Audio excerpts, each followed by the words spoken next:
Hello friends, welcome to Legal Bharat. My name is Vijay. This is the first video of this video series in which we will cover all the units of Constitutional Law of India 1, which is a subject in BA LLB semester 5 of CCS University, paper code BL 5003. In this first slide, you can see the syllabus of this subject. And in this particular video, we will try to cover Unit 1, which is Nature of the Indian Constitution. Special emphasis shall be placed on federal structure and form of government.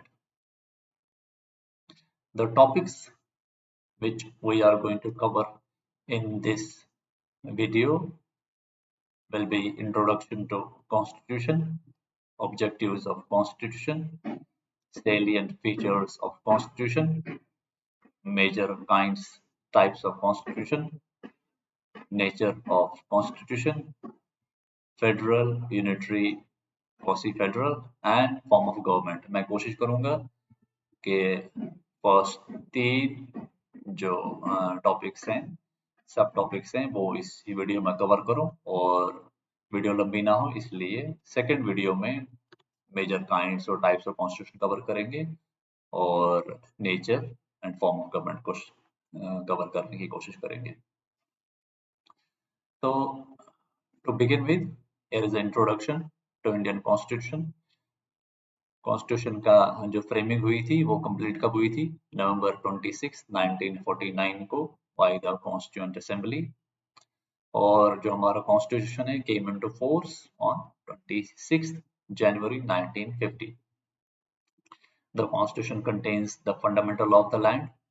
It is the source of all powers and limitations on 3 organs of the state. किस पर? Executive, Judiciary और Legislature. No action of the state would be valid unless it is permissible under the Constitution. Therefore, it is imperative to have a clear understanding of the nature and working of the Constitution. कुछ भी देश में constitution के बिना या constitution के बाहर जो कॉन्स्टिट्यूशन में नहीं लिखा उसके बाहर कुछ नहीं हो सकता. और जो हमारे तीनों ऑर्गन्स ऑफ द गवर्नमेंट है, एग्जीक्यूटिव, लेजिस्लेचर और जुडिशरी, उन तीनों को ही कॉन्स्टिट्यूशन फॉलो करना पड़ता है. Objectives of the Constitution. The Constitution of Independent India was framed in the background of about 2,200 years of colonial rule, mass-based freedom struggle, the national movement, partition of the country, and spread of communal violence. जो हमारा constitution है वो जब frame किया गया था तो उसमें जो हमारा 200 इयर्स ऑफ ब्रिटिश रूल था, फिर जो हमारे फ्रीडम स्ट्रगल थी, जो नेशनल मूवमेंट थे और जो हमारे देश का पार्टीशन हुआ on communal lines between India and Pakistan, उन सबको ध्यान में रखकर हमारा कॉन्स्टिट्यूशन के ऑब्जेक्टिव्स फ्रेम किए गए थे. Therefore, the framers of the Constitution were concerned about the aspirations of the people, integrity and unity of the country, and establishment of a democratic society. इसलिए जिन्होंने हमारा कॉन्स्टिट्यूशन फ्रेम करा, उनके mind में ये चीजें थी कि हमारे लोगों के एस्पिरेशंस क्या हैं, वो क्या चाहते हैं हमारे देश के लोग, और देश की अखंडता और यूनिटी, इंटीग्रिटी एंड यूनिटी को कैसे हम बनाएं और कैसे हम एक डेमोक्रेटिक सोसाइटी एस्टैब्लिश करें. The their main aim was to give India a constitution which will fulfill the cherished ideas and ideals of the people of this country. उनका मेन एम ये था कि हमारे देश के लोगों के जो आइडियाज हैं और उनको जो आइडियल्स है तो वो चेरिश कर सके, वो फुलफिल कर सके. The Constitution begins with a preamble which declares India to be sovereign, socialist, secular, democratic and republic. जो हमारा देश का कॉन्स्टिट्यूशन है वो प्रीएम्बल से शुरू होता है जो इंडिया को सोवरेन घोषित करता है. मतलब सोवरेन जहां पर लोग जिसको राज करते हैं, जहां लोगों की गवर्नमेंट चलती है. सोशलिस्ट सबके लिए बराबर. Secular you already know it. Democratic आपको पता. और रिपब्लिक वो होता है जो जहां पर कोई मोनार्क नहीं होता, कोई राजा या कुछ नहीं होता. लोगों के पास ही गवर्नमेंट होती है। The preamble also mentions the goals of securing justice, liberty and equality। जो फ्रेंच रेवोल्यूशन था 1789 का, उसमें ये चीजें निकल के आई थी। लिबर्टी, इक्वालिटी एंड जस्टिस, ये उन गोल्स को मेंशन करता है for all it's citizens and promotion of national unity. और ये देश में जो नेशनल यूनिटी को प्रमोट करता है, integrity on the basis of fraternity, मतलब लोगों के आपस में समभाव पर, among the people assuring dignity of individual, ताकि हर कोई अपना इज्जत से और शान से इस देश में रह सके। ये इन चीजों को हाईलाइट करता है प्रेमबल। फिर हमारे कॉन्स्टिट्यूशन के सेलिएंट फीचर्स क्या हैं या इसके कैरेक्टरिस्टिक्स क्या है। सबसे पहला कैरेक्टरिस्टिक्स है, सबसे पहला सेलिएंट फीचर है कि लार्जेस्ट रिटन कॉन्स्टिट्यूशन है। जो हमारा देश का कॉन्स्टिट्यूशन है, ये आज तक का सबसे बड़ा कॉन्स्टिट्यूशन है पूरी दुनिया में लिखा हुआ, और इसको फ्रेम करने में 2 साल 11 महीने और 18 दिन लगे हैं। अडॉप्ट हुआ था ये 26 नवंबर को 1949 को, एंड फोर्स आपको पता है जनवरी 26 1950। और सेकंड इसकी जो करेक्शन है, federal policy. The constitution of India does not use the term federal state. Federal state वैसे तो ये यूज करता नहीं। It says that India is a union of state, कि इंडिया एक यूनियन ऑफ स्टेट्स है, and there is a distribution of power between union, central government and state governments. हमारे देश में क्या है, वैसे तो ये फेडरल पॉलिसी है इसकी, लेकिन ये फेडरल स्टेट को मेंशन नहीं करता है कॉन्स्टिट्यूशन। और यहाँ पर ये लिखता है कि India is a union of states, जिसमें सेंटर और स्टेट के बीच में डिस्ट्रीब्यूशन ऑफ पावर है। Since India is A federation, मतलब बहुत सारे देश, छोटे छोटे राज्यों का मिला जुला देश है, such distribution of functions become necessary. इसलिए वो डिस्ट्रीब्यूशन ऑफ पावर नेसेसरी भी बनता है, क्योंकि हर राज्य के लोगों की अलग अलग एस्पिरेशन है गवर्नमेंट से। There are 3 list of power. यहाँ पर 3 लिस्ट ऑफ पावर है। क्या है? Union list, state list, concurrent list. Union list वो जो डिपार्टमेंट्स, जो सब्जेक्ट्स सेंटर के अंदर में, स्टेट लिस्ट वो जो स्टेट उनको देखती है, और कंकरेंट जो ये दोनों स्टेट और यूनियन के बीच में कॉमन है, जैसे एजुकेशन हो गया, सिक्योरिटी हो गई, जुडिशरी हो गई, तो ये करेंसी हो गई, कॉमन लिस्ट है। Third, parliamentary democracy. इंडिया एक पार्लियामेंट्री फॉर्म ऑफ डेमोक्रेसी है। ये जो पार्लियामेंट्री सिस्टम है, हमने ब्रिटिश कॉन्स्टिट्यूशन से उठाया हुआ है, अडॉप्ट किया हुआ है। इन पार्लियामेंट्री डेमोक्रेसी, इसमें क्या होता है, this close relationship between the legislature and the executive. Legislature जो कानून बनाती है, पार्लियामेंट जो एग्जीक्यूटिव है, जो उसको पालन करते हैं या एग्जीक्यूट करते हैं, उसके बीच में क्लोज रिलेशनशिप होता है पार्लियामेंट्री डेमोक्रेसी में। The cabinet is selected from among the members of the legislature. जैसे आप जानते हैं, जो कैबिनेट सिलेक्ट होती है, वो जो हमारे देश में पार्लियामेंट में एमपीज जाते हैं, उन्हीं के यहाँ असेंबली में जाते हैं, स्टेट असेंबली, उन्हीं में से चुनकर एक कैबिनेट बनाई जाती है। कैबिनेट क्या है, रिस्पॉन्सिबल है लेजिस्लेचर के लिए। In fact, the cabinet holds office so long as it enjoys the confidence of the legislature। जब तक लेजिस्लेचर में उसमें उसके पास कॉन्फिडेंस होता है, तब तक कैबिनेट ऑफिस होल्ड करती है। In the form of democracy, the head of state is nominal. जो हेड ऑफ द स्टेट होता है वो नॉमिनल है, उसके पास ज्यादा पावर नहीं होती है, जैसे कि इंडिया में president is the head of the state. Constitutionally, the president enjoys numerous powers, but in practice, the council of ministers headed by the prime minister, which really exercise these powers। वैसे तो हमारा head of state president होता है, लेकिन head of the government prime minister होता है, जिसके अंदर में कैबिनेट होती है, और council of minister he headed by जो प्राइम मिनिस्टर है, वो उन्हीं के पास ही रियल पावर होती है। वो प्रेसिडेंट को जो भी काम करने पड़ते हैं, वो प्राइम मिनिस्टर की एडवाइस पर और काउंसिल मिनिस्टर की एडवाइस पर ही करना होता है। चौथा हमारा सैलेंट फीचर है फंडामेंटल राइट्स एंड ड्यूटीज। हमारे कॉन्स्टिट्यूशन में फंडामेंटल राइट्स लिखी हुई हैं, और फंडामेंटल राइट्स कितनी हमारी 6 है। और सबसे अच्छी बात फंडामेंटल राइट्स का तो ये जस्टिसेबल राइट्स होती हैं। आपका अगर किसी फंडामेंटल राइट का वायलेशन होता है, तो आप जुडिशरी में जाकर स्टेट के खिलाफ रिट फाइल कर सकते हैं कि भाई मेरा ये फंडामेंटल राइट वायलेट हुआ है, और जुडिशरी आपको उसकी रेमेडी दे सकती है। In case of violation of any of these rights, one can move to the court of law for their protection. Fundamental duties were added to our constitution by the 42nd Amendment. It lays down a list of 10 fundamental duties for all citizens of India. While the rights are given as guarantees to the people, the duties are obligations which every citizen is expected to perform.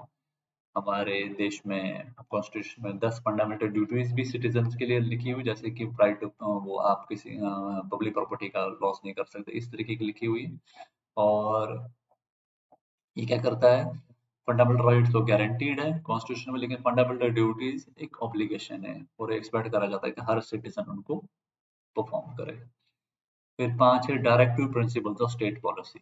हमारे constitution में state के लिए भी कुछ principles direct की हुई हैं जो हमने आयरलैंड के कॉन्स्टिट्यूशन से अडॉप्ट करा है। ये एक यूनिक फीचर है जिसमें क्या क्या बोला जाता है, ताकि सोशल और इकोनॉमिक जस्टिस लोगों को बराबर मिले, इसलिए सरकारों के लिए भी एक डायरेक्टिव प्रिंसिपल, जैसे कि सरकारें equal pay for equal work for both man and women, alcohol की प्रमोशन नहीं कर सकती सरकार या नहीं करनी चाहिए। और directive principles aim at the welfare of the establishing a welfare state in India where there will be no concentration of wealth in the hands of few।